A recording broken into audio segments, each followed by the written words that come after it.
সিদ্ধান্তই হয়েছে এই বছর উমরা করতে পারবে না। পরের বছর আল্লাহ নবী সাল্লাল্লাহু আলাইহি সাল্লাম এই উমরাটি 7ম হিজরিতে কাজা আদায় করছেন।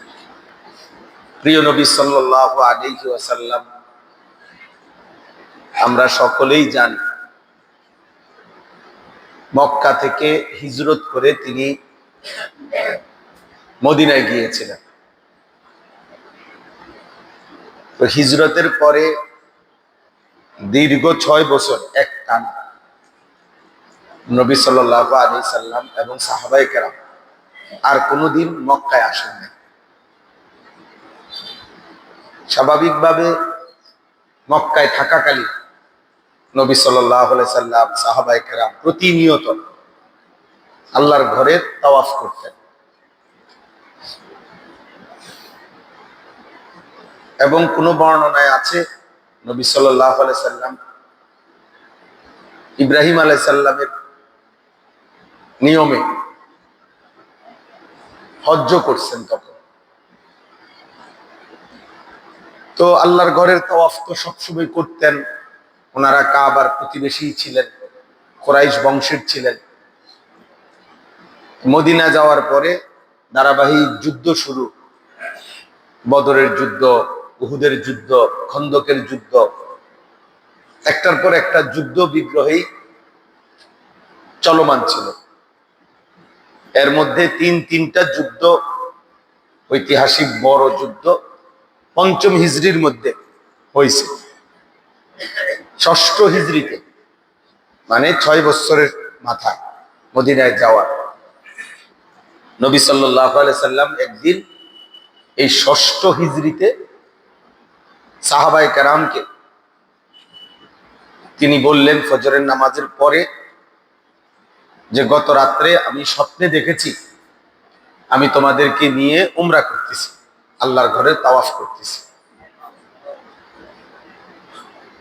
তো সাহাবায়ে কেরাম এটা সকলেই জানতেন, বুঝতেন যে আম্বিয়াদের স্বপ্ন এটা ওয়াহী, মানে নবীদের স্বপ্ন আল্লাহর পক্ষ থেকে ওয়াহী।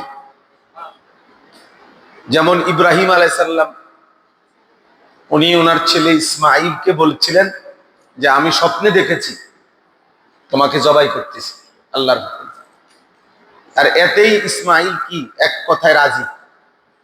তো তিনি জানতেন যে আমার আব্বা নবী, আর নবীর স্বপ্ন কি হয়? ওয়াহী হয়, আল্লাহর পক্ষ থেকে আদেশ। তো ঠিক আজকেও যখন ফজরের নামাজের পরে নবী সাল্লাল্লাহু আলাইহি সাল্লাম বললেন সাহাবাদেরকে যে আমি দেখছি তোমাদেরকে নিয়ে গতকালকে স্বপ্নে দেখছি আল্লাহর ঘর তাওয়াফ করতেছি, উমরা করতেছি। সাহাবায়ে কেরাম সাথে সাথে বললেন ইয়া রাসূলুল্লাহ, আমরা আজকেই প্রস্তুতি নেব এবং আমরা আপনার সাথে উমরার উদ্দেশ্যে আমরা আল্লাহর ঘরে যাব। আজ অনেক দিন হয়েছে ওনারা যারা মক্কা থেকে হিজরত করে আসছেন, প্রায় 6 বছর হয়ে গেছে ওনারা আল্লাহর ঘর দেখে না। যারা প্রতিনিয়ত 5 ওয়াক্ত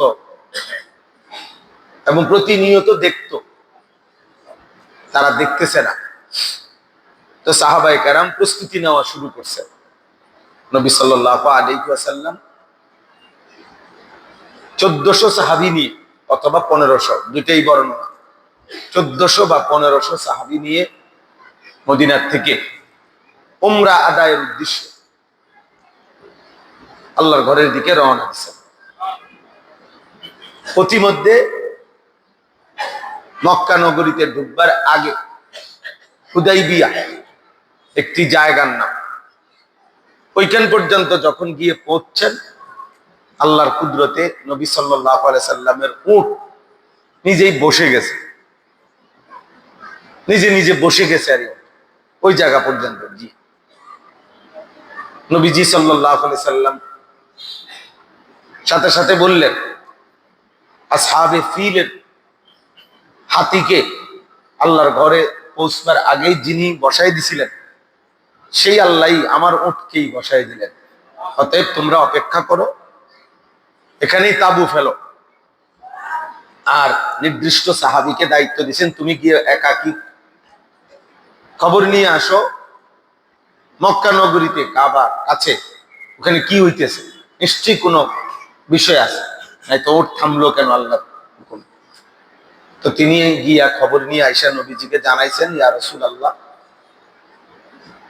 মক্কাবাসী পূর্ণ যুদ্ধের প্রস্তুতি নিয়ে ঢাল তলোয়ার দিয়ে রেডি হয়ে গেছে, যে কোনো মূল্যেই আপনাকে এবং আমাদেরকে মক্কা নগরীতে ঢুকতে দিবে না,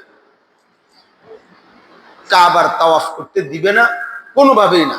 তারা যুদ্ধ করবে, জান দেবে, কররা বক্তৃতা চলতেছে, ওইখানে হুমকি ধমকি চলতেছে। আল্লাহ নবী সাল্লাল্লাহু আলাইহি ওয়াসাল্লাম বললেন যে হায়, আমরা তো আসলে যুদ্ধ করতে আসি নাই এবং যুদ্ধের কোনো প্রস্তুতি নিয়েও আসি নাই, আমরা আসছি শুধুই উমরা করার জন্য। উমরা মানে সর্বোচ্চ ৩-৪ ঘন্টার কাজ। যারা গেছেন আলহামদুলিল্লাহ, তারা তো গেছেন। উমরা মানে অল্প কতক্ষণের কাজ, আল্লাহর ঘর কাবার চারদিকে 7 বার চক্কর দেওয়া, এটা তাওয়াফ। সাফা মারওয়া 7 বার ঘুরা, এই দুইটাই কাজ। এরপরে মাথা মুন্ডন করলে উমরা শেষ। তাইলে 3 থেকে 4 ঘন্টার কাজ। আমরা তো আমাদের বাড়িঘরেও ফিরে আসি নাই, বাড়িঘর দখল করতেও আসি নাই, আসছি শুধুই আল্লাহর ঘরের উদ্দেশ্যে এহরাম অবস্থায়।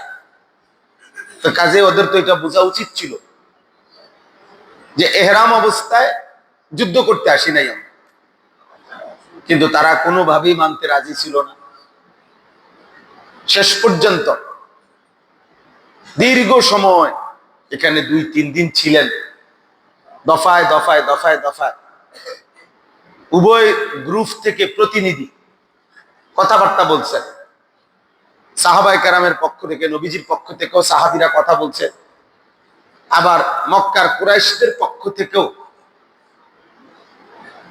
একাধিক ব্যক্তি আইসা আইসা কথা বলছে। কিন্তু সমঝোতা করার চাচ্ছিল, কিন্তু কোনোভাবেই সমঝোতা হয় না। মক্কার কুরাইশরা এমন এমন আবদার দাবি জানাচ্ছে, যে দাবি কোনোভাবে মেনে নেওয়ার মতো না। সর্বশেষ মক্কার কুরাইশদের একজন সর্দার, ওনার নাম হলো সুহাইল ইবনে আমর। সুহাইল, উনি সর্বশেষ কথা বলার জন্য যখন হুদাইবিয়ার কাছে নবীজির কাছে আসতেছিলেন, তখন নবী সাল্লাল্লাহু আলাইহি সাল্লাম ওনাকে দেখা বললেন যে এবার তোমরা নিশ্চিত থাকো, কাদ সাহালাল্লাহু আমরাকুম, সুহাইল আসতেছে, আল্লাহ তোমাকে বিষয়টা এখনকার মতো সহজ করে দিবে। ইনি আসছেন তো 10 বছর মেয়াদি সন্ধি চুক্তি হয়েছে। রাসূলুল্লাহ সাল্লাল্লাহু আলাইহি ওয়াসাল্লাম ওই বছরের মতো ফিরে গেছেন। যেহেতু ইহরাম খুলতে হয়েছে, এটা তো ওয়াজিব হয়ে গেছে, তখন পরের বছর আদায় করছে। যেহেতু ইহরাম খুলতে হয়েছে, এটা তো ওয়াজিব হয়ে গেছে, তখন পরের বছর আদায় করছে।